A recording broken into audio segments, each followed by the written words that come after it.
Good evening. Allied leaders have just met to address the gravest threat to Euro-Atlantic security in decades. I invited NATO's close partners, Finland, Sweden and the European Union, to our summit because this crisis affects us all. Russia has shattered peace in Europe. The people of Ukraine are fighting for their freedom in the face of Russia's unprovoked invasion. We deplore the tragic loss of life, enormous human suffering and destruction. Our thoughts are with those killed, injured and displaced.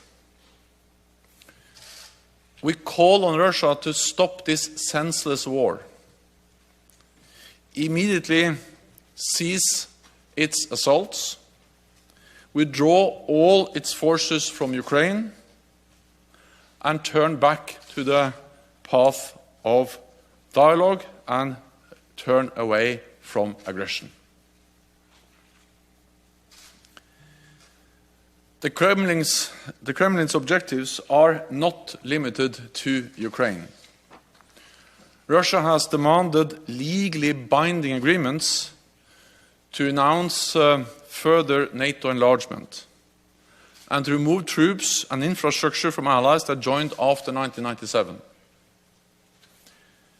We are facing a new normal in European security, where Russia openly contests the European security order and uses force to pursue its objectives.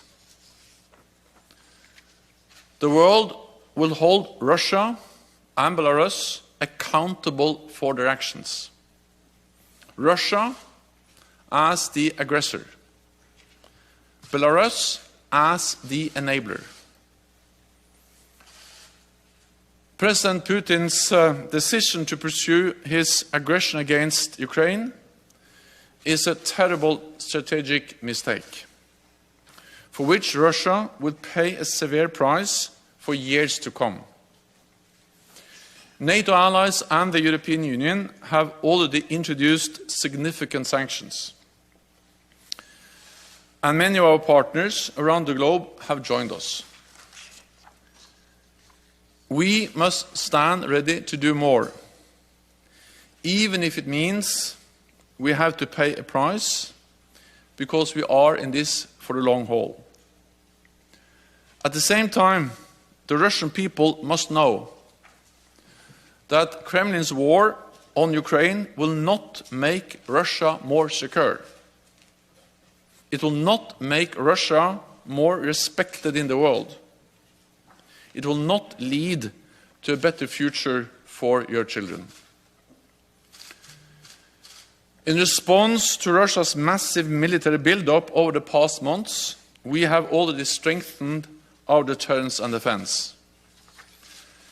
Yesterday, NATO allies activated our defense plans. And as a result, we are deploying elements of the NATO response force on land, at sea, and in the air, to further strengthen our posture and to respond quickly to any contingency.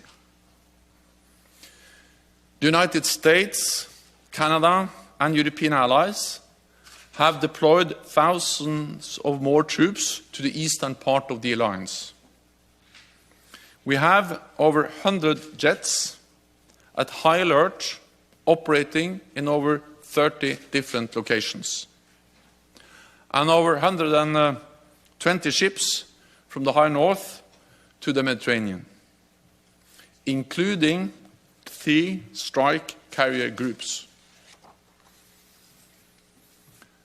There must be no space for miscalculation or misunderstanding.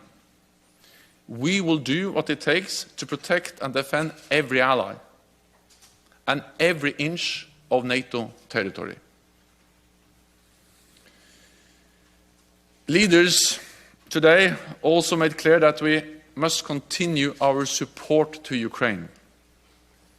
The Kremlin is trying to make NATO and the EU provide less support to our partners. So our collective answer must be more support to countries like Georgia, Moldova, and Bosnia-Herzegovina, to help them succeed with their democratic reforms and pursue the path that they have freely chosen. More than ever, this crisis demonstrates the importance of North America and Europe standing together in NATO. There is no security in Europe without a strong transatlantic bond. With that, I'm ready to take your questions.